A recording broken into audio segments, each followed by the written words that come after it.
Holi week యొక్క ప్రార్థనలో, అదేవిధంగా మెడిటేషన్‌లోని ఆయన చేసిన కార్యాలను మనం ఈరోజు ధ్యానించుకుందాం. సో, 3 lessons you can learn from Jesus washing feet. మరి ఆయన శిష్యులు పాదాలని కడిగి ఉన్నాడు. ఎవరండి? యేసుప్రభు పాదాలు కడిగి ఉన్నాడు. సో, ఇది ఎక్కడెక్కడ మనం బైబిల్‌లో చూడవచ్చంటే మాథ్యూ 26 చాప్టర్ 14:36లో మనం అయితే చూడొచ్చు. అదే విధంగా యోహాను సువార్త 13, 1-12 నుంచి అయితే మనం చూడొచ్చు. సో, తాను ఈ లోకం నుండి తండ్రి యొద్దకు వెళ్ళవలసిన గడియ వచ్చెదని యేసు పస్కా పండుగకు ముందే హ్మ్, ఎరిగిన వాడే లోకంలో నన్ను తన వారిని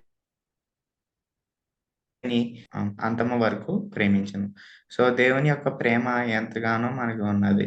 సో, అందుకే అటువంటి ప్రేమ శిష్యుల పైన కూడా చూపిచ్చి, ఆయన washing the feet of disciples అనేది చేశాడండి.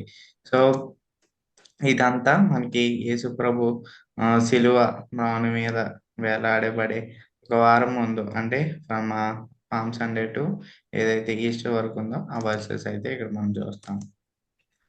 సో, యేసుప్రభు ఈ విధంగా అయితే పాదాలని ఆయన వాష్ చేసి ఉన్నారు.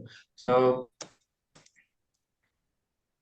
John chapter 14 the last supper and washing of feet of disciples. మరి ఈ దినాన్ని లాస్ట్ సప్పర్ అనేది మనకి మరి ఎంతగానో ఆహ్, శిష్యుడైనా కూడా ద్రోహం చేయడం అనేది జరిగింది. ఇక మరి లాస్ట్ అంటే మీల్ అనేది యేసు ప్రభుతో చేయడం. 12 మంది శిష్యులు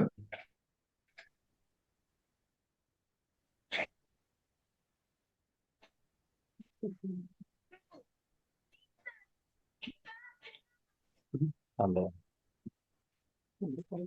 It was now the day before the Passover festival. మీకు వాయిస్ వినిపిస్తుందండి? ఒకసారి నేను చెక్ Okay, చేసుకోవడానికి.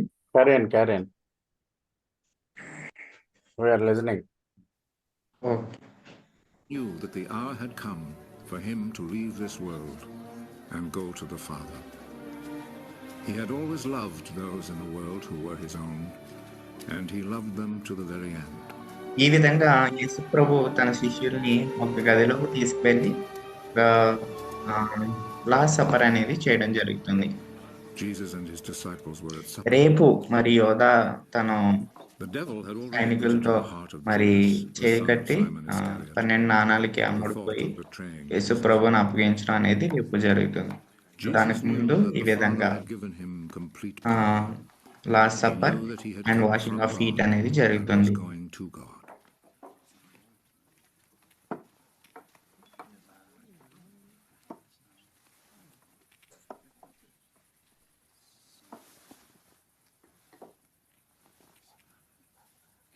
యేసు ప్రభు ఈ విధంగా ఎందుకు చేశాడనేది So he కొద్ది rose from నిమిషాల్లో the మనం table, తెలుసుకుందాం. took off his outer garment and tied a towel round his waist.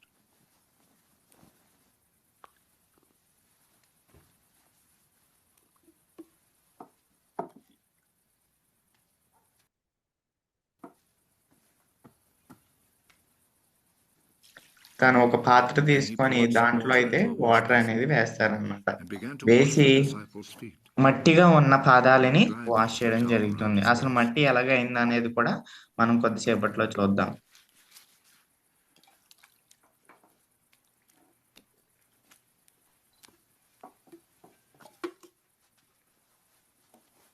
అలాగా 12 మంది శిష్యులకి ఆయన అయితే Are you going to wash my feet, Lord? Feet అనేది వాష్ చేయడం జరుగుతుంది. You do not understand now what I am doing, but you will understand later. Never, at any time, will you wash my feet. If I do not wash your feet, you will no longer be my disciple. ఒక శిష్యుడు అంటాడు అనమాట, దేవా అలా చేయకు అని అంటే నువ్వు నా పాదాలు కడగకపోతే నువ్వు నా శిష్యుడు కాదని దేవుడు అనేస్తాడు డైరెక్ట్ గా. అప్పుడు అన్నప్పుడు ప్రతిదీ వాష్ చేసే నాది బాడీ అంతా అని అంటారు. Those who have taken a bath are completely clean and do not need to wash themselves. except for their feet. All of you are clean.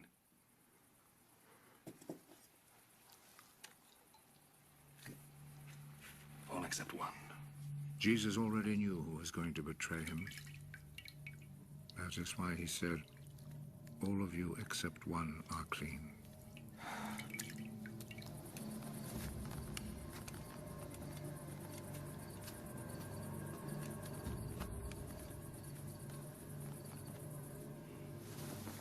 After Jesus had washed their feet, he put his outer garment back on and returned to his place at the table. Do you understand what I've just done to you? You call me teacher and Lord. And it is right that you should do so because that is what I am. I, your Lord and teacher, had just washed your feet. You then should wash one another's feet. ఇక్కడ మీరు స్పష్టంగా అర్థం చేసుకోవచ్చు ఏమని, నేను నన్ను teacher కింద మీరు అనుకుంటున్నారు కదా, మరి నేనే మీ పాదాలు కడిగితే మీరు కూడా ఇతరుల పాదాలు కడిగే విధంగా ఉండాలని అక్కడ సెలవు ఇచ్చి ఉన్నారు. సో మనకి ఈ విధంగా మీకు ఒక డిమాన్స్ట్రేషన్ లో మనం చూస్తున్నాం. కేవలం పాదాలు కడిగితే సరిపోతుందండి. పేతురు మరి ఆ హ్యాండ్స్ కూడా వాష్ చేయమన్నాడు. ఆ విధంగా యేసుప్రభు అప్పుడు సమాధానం ఏంటండి, పాదాలు కడిగితే చాలు, నువ్వు you will wash away your sins అని తెలియజేస్తున్నాడు. So anointing the feet of Jesus with precious work.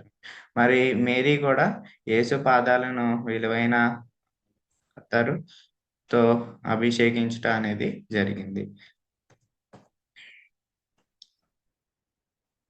మళ్ళీ ఒకసారి washing the feet of disciples అనేది జాన్ అంటే యోహాను సువార్తలో 13:1-17 వరకు అయితే ఉండడం జరుగుతుంది. సో మీకు ఇందాక చెప్తానన్నాను కదండి, అసలు మురికిగా ఎందుకు అవుతాయి అంటే ఇదివరకు కాలంలో స్లిప్పర్స్ అనేవి ఇలా ఉండేయండి. మనకు ఇప్పుడు స్లిప్పర్స్ కొద్దిగా స్టైలిష్ కానీ, బహమాస్ స్లిప్పర్స్ కానీ, లేకపోతే కొద్దిగా నైకీ అని, లేకపోతే అడిదాస్ అని, కొద్దిగా బ్రాండెడ్ స్లిప్పర్స్ అనేవి, లేకపోతే షూస్ అనేవి వేసుకోవడం జరుగుతుంది. సో అంతగా మురికైతే అవ్వవు. కానీ ఇదివరకు కాలంలో అంటే ఏన్షియంట్ టైమ్స్లో ఈ విధంగా స్లిప్పర్స్ అనేవి ఉండేవి. సో ఉండడం వల్ల వాళ్ళకి ఏంటంటే ఎక్కువ ట్రావెలింగ్ చేస్తారు కదండి. మరి సర్మన్ ఆన్ ద మౌంట్ మనం విన్నాం మన పాస్టర్ గారి ద్వారా. మరి ఆ పర్వతం పైకి వెళ్ళి ప్రభు అనేది ప్రారంభం చేస్తారు. అదే విధంగా శిష్యులు కూడా వెళ్తారు కాబట్టి ఇలాగ డర్టీ ఫీట్ అనేది వాళ్ళు కాదు, స్లిప్పర్స్ వేసుకుంటారు కానీ ఆ మట్టి మాత్రం వాళ్ళకి అంటుకుంటూ ఉంటుంది. సో అప్పుడు యేసుప్రభు మనకి ఏం సెలవు ఇచ్చున్నాడంటే అందుకే మట్టిగా ఉన్న పాదాలని శుభ్రం అనేది చేసి ఉన్నాడు. సో ఈ కార్యము చేసినప్పుడు ఏదైతే డిసైపుల్స్ ఫీట్ వాష్ చేసి ఉన్నారో ఆ ఫీట్ డిసైపుల్స్ అనేవి స్టన్ అయిపోయారు అనమాట. ఎందుకు మా మాస్టర్, ఎందుకు మా టీచర్ ఈ విధంగా చేస్తున్నారు అని, ఆయన ప్రభు అని వారు గ్రహించారు. కానీ ఈ విధంగా ఎందుకు చేస్తున్నారు అనేది మనకి ఇక్కడ మత్తయి సువార్త 20:28 అయితే మనం చూడొచ్చు. He came not to be served, but to serve and to give his life as a ransom for many.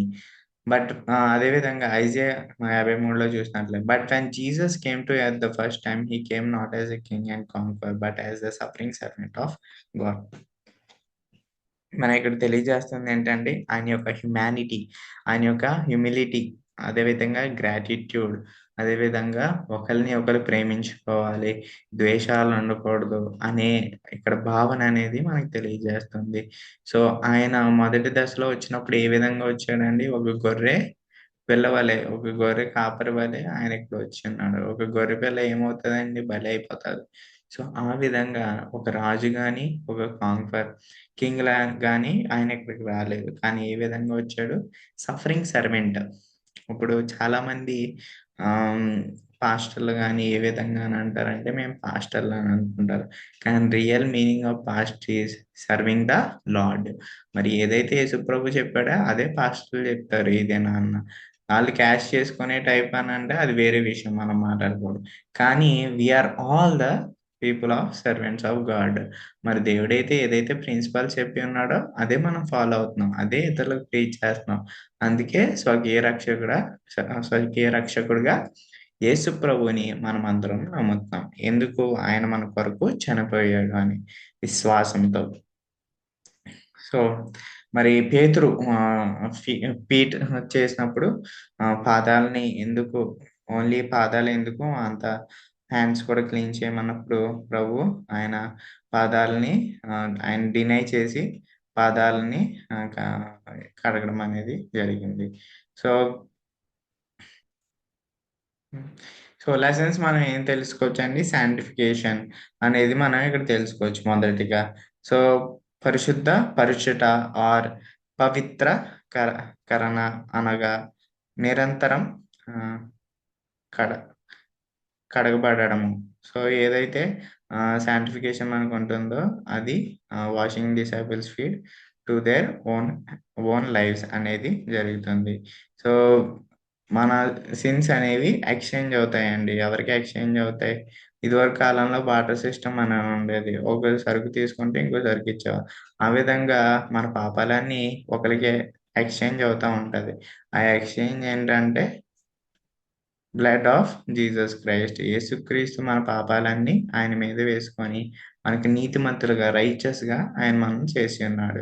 So అదే శాంటిఫికేషన్ యొక్క, అదే యేసు ప్రభు జీసస్ ఏదైతే వాష్ చేస్తున్నాడో డిసైపుల్స్ ఫీట్, ఫస్ట్ థింగ్ ఏంటంటే వాషింగ్ ఆఫ్ శాంటిఫికేషన్ అనేది జరుగుతుంది. సో మన పాపాలు అనేవి ప్రతిరోజు దేవునికి చెప్పుకోవాలండి మన పాపాలు. ఎందుకంటే we are in a living in the flesh in a sin cursed world. మరి మన శాంటిఫికేషన్ అనేది అదే సాల్వేషన్ అనేది ఒకసారి జరుగుతుందండి. కానీ మనము యేసుక్రీస్తుని ప్రతిసారి ఆయనను మనము అడగాలి. మన పాపం ఏమైనా చేసినట్లుంటే మన పాపాలని ఆయన దగ్గర ఒప్పుకుంటే ఆయన మిమ్మల్ని క్షమించి ఆయన మిమ్మల్ని ఒక మంచి నీతిమంతులుగా చేస్తాడు. చూడండి ఇక్కడ salvation is a one time act of justification by faith. మీ నమ్మకం ద్వారా సాల్వేషన్ అనేది వస్తుంది, అంటే రక్షణ వస్తుంది. యేసుక్రీస్తు మీ స్వకీయ రక్షకుడిగా నమ్మి ఆయన విశ్వసించడం ద్వారా మీకు అనేది సాల్వేషన్ అనేది వస్తుంది. కానీ లైఫ్ లాంగ్ ప్రాసెస్ ఏంటండి? Sanctification is one of the washing from the stain of sin with experience as we walk through the world. మరి మనం ప్రపంచం అంతా ప్రపంచంలో ఉన్న వ్యక్తులుగా, ఈ వరల్డ్ లో ఉన్న వ్యక్తులుగా మనం ఏం చేయాలండి? We should be sanctified by the lord.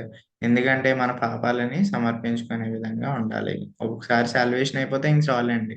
కొంతమంది చూడండి, ఒకసారి, అంటే ఇది కాంటెక్స్ట్ కాదు కానీ చెప్తున్నాను, బాప్తిజం ఒక దగ్గర తీసుకొని మళ్ళీ తీసుకుంటారు.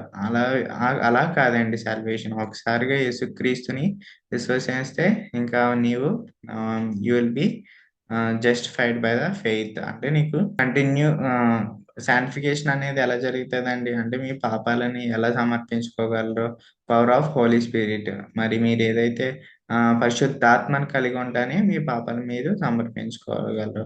ఇది ఎక్కడ రాసి ఉందంటే బైబిల్లో ఎఫిషియన్స్ 5th chapter 26th అయితే మీకు ఇది రాయబడి ఉన్నది. ఏమని రాయబడి ఉన్నదంటే, మీరు ఉన్నంత కాలము దేవుణ్ణి మీ పాపాలను కడగమని నిరంతరము అడిగే విధంగా ఉండాలి. Have you ever gotten your feet dirty about your Christian walk? How do you get the mud of your walk? Wash it several times. ఇది ఒక స్టోరీ లాగా మీరు భావించండి. ఏంటంటే ఏదన్నా ఫర్ సపోజ్ చూడండి, ఇది ఫర్ సపోజ్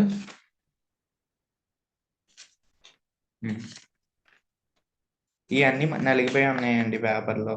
ఇప్పుడు నేను సరి చేసుకుంటున్నానా లేదా? సో ఈ సరి చేసుకోవడం వల్ల నాకు ఈ అక్షరాలు అనేవి కనిపిస్తున్నాయి నేను చేసిన చార్ట్లో, మ్యాప్లో. ఆ విధంగా మీరు కూడా, మీరు ఏదన్నా పాపాలు ఉంటే మీరు దేవునికి సమర్పించుకునే విధంగా ఉండాలి. సమర్పించుకున్న తర్వాత మీ పాపాలని ఎప్పుడైతే యేసుక్రీస్తు దగ్గర ఒప్పుకుంటారో అప్పుడు మీ పాపాలు అనేవి మళ్ళీ వాష్ చేయబడతాయి. అలాగని ఇష్టం వచ్చినట్టు హోలీ స్పిరిట్ లేకుండా క్షమించామని అంటే దేవుణ్ణి అడిగితే మీరు అనేది క్షమించడం అనేది ప్రభు జరగదు. సో ఆ విధంగా మన హృదయాలని శుద్ధిపరచుకునే విధంగా ఉండాలి. సో ఇది ఒక ముఖ్య అంశం అండి. అండ్ శాంటిఫికేషన్ అనేది మనం నిత్యము కలిగి ఉండాలనేది మీరు గుర్తుపెట్టుకోండి. So we must allow the Holy Spirit to teachers, convictors, correctors through the scripture.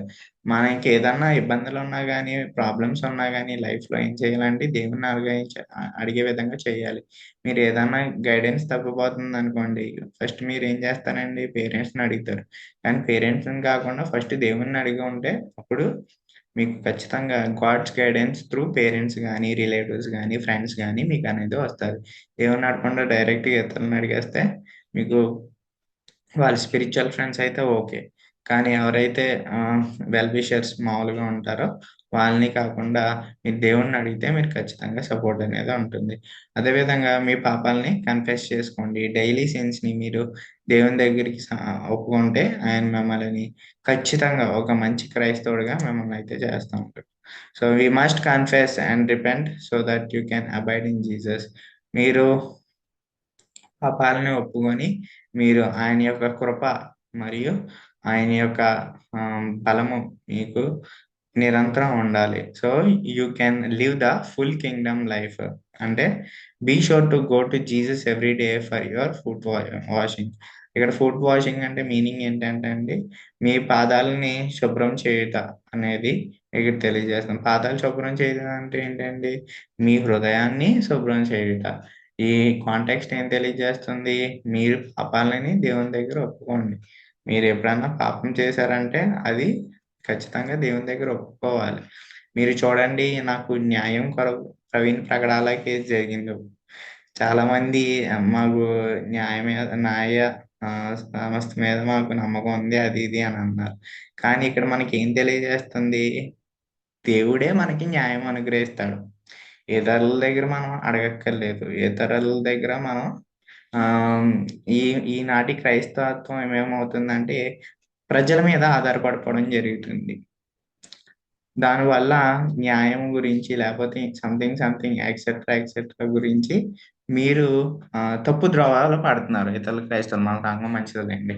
So ఏంటంటే న్యాయము ఏదన్నా పాపాలని ఒప్పుకోవాలంటే దేవుని దగ్గర ఒప్పుకోవాలండి. ఏ మనుషుడి దగ్గర మనం భయపడక్కర్లేదు.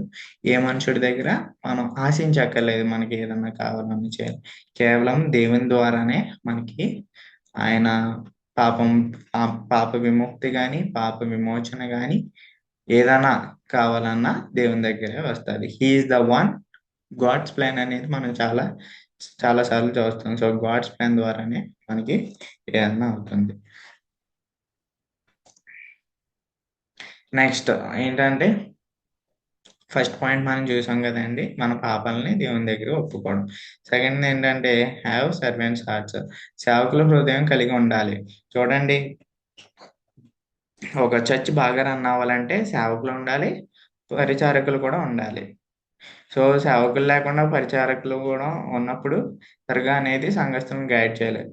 సో ఎవరైతే సేవకులుగా సమర్పించుకున్నారో, ఎవరైతే సేవకులుగా ఉన్నారో, సో వాళ్ళందరూ ఏం చేయాలండి, దేవుని హృదయం కలిగి ఉండాలి. ఒకవేళ మీరు ఈ రోజున మీరు దేవునికి సమర్పించకపోతే, లేకపోతే సేవకులుగా మీ హృదయం లేకపోతే దేవుని సేవకుడు అనేది ఒక పరిచారకుడు అనే భావన మీలో కలిగి ఉండాలి.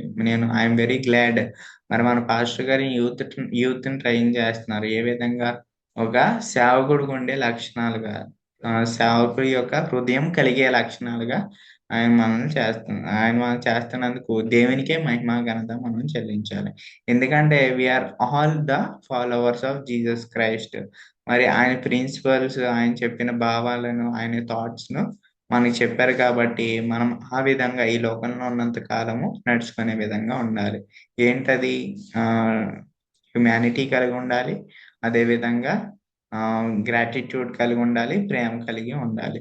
సో మనకి ఎప్పుడైతే సేవకుల హృదయం అనేది ఉంటుందో మరి ఆయన మనకి ప్రామిస్ చేస్తున్నాడండి, ఏమని, మనము గొప్పగా ఈ లోకంలోనే కాదు ఆ పరలోకంలో కూడా యూ విల్ బి బ్లెస్డ్ అని సెలవిచ్చున్నాడు.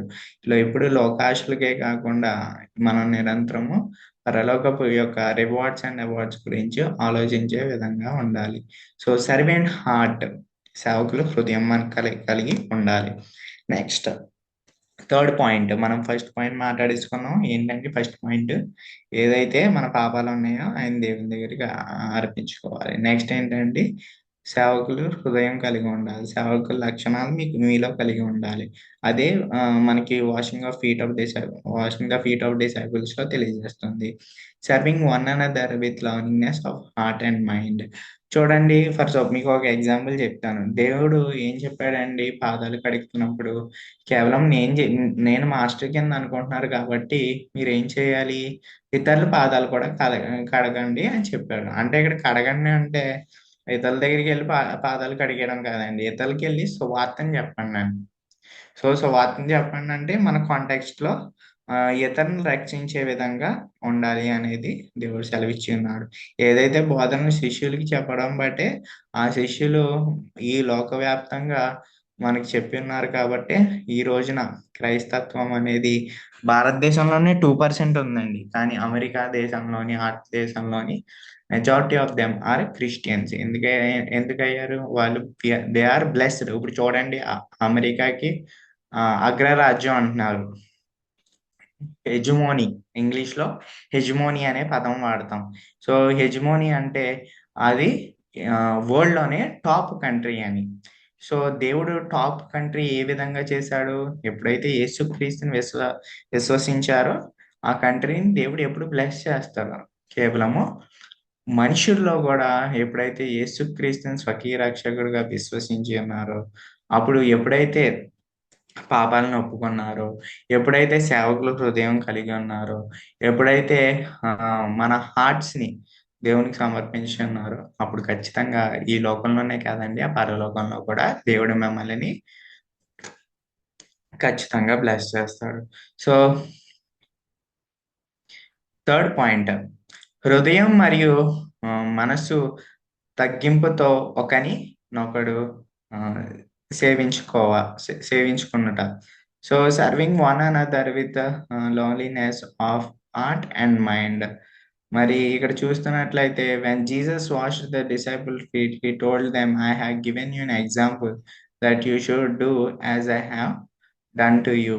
మరి ఏ విధంగా అయితే నేను చేసి ఉన్నానో ఆ విధంగానే మనం ఆల్రెడీ డిస్కస్ చేసుకున్నాం, చేయాలని సెలవిచ్చి ఉన్నాడు.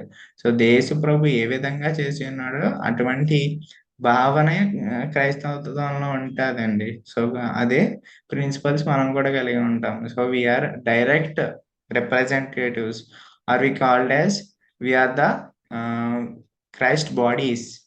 మనము దేవుని యొక్క, నిన్న లాస్ట్ టైం చెప్పినప్పుడు ఏం చెప్పానండి, ఆయన క్రైస్ట్ టెంపుల్ అయి ఉన్నాం మనం అందరం. ఆయన యొక్క హృదయము మనం కలిగి ఉన్నాం. సో కొన్ని సార్లు క్రైస్తత్వంలో చాలా మంది నులివెచ్చిన క్రైస్తవులు కూడా ఉంటారు. కానీ మనం అలాంటి అలాంటి వాళ్ళ దగ్గరికి మనం వెళ్ళకూడదు. So serving one another with lowliness of heart and mind. హృదయం మరియు మనసు తగ్గింపుతో మీరు ఉండాలి.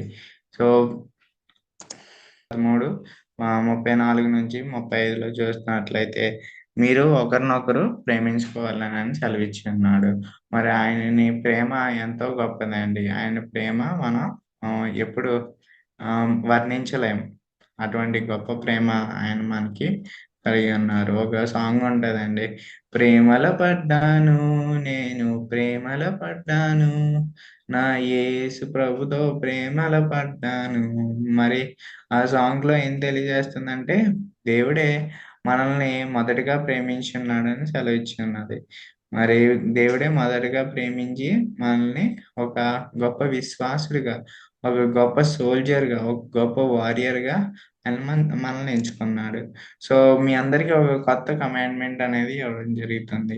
ఏంటంటే మీరు ఒకరికొకరు ప్రేమించుకున్నట. Love one another. మీ యేసు ప్రభు ఏం సెలవు ఇచ్చున్నాడు? మీరు ఒక చెంప కొడుతుంటే ఇంకో చెంప చూపించమంటాడు. సో ఆ విధంగా మనం అందరము ఈ రోజున ఈ 3 పాయింట్స్ గుర్తుపెట్టుకొని మీ హృదయాలని వాష్ చేయండి. మీ ఫీట్ని వాష్ చేసుకోండి. So that you will be blessed in your life. So may God bless you all, and this message and this sermon will make a life changing for you. If you aren't still believed in Christ, or మీరు ఇంకా ప్రభు అయిన యేసు క్రీస్తుని విశ్వసించకపోతే, మీరు ఇంకా ప్రభు అయిన యేసు క్రీస్తుని నమ్మకపోతే, ఈ రోజే మీకు ఒక గొప్ప అవకాశం దేవునిలో నడవడానికి, అదేవిధంగా మీ లైఫ్ని బ్లెస్ చేసుకోవడానికి. Thank you one and all, and thank you for the pastor who has given me this opportunity, and God bless you all.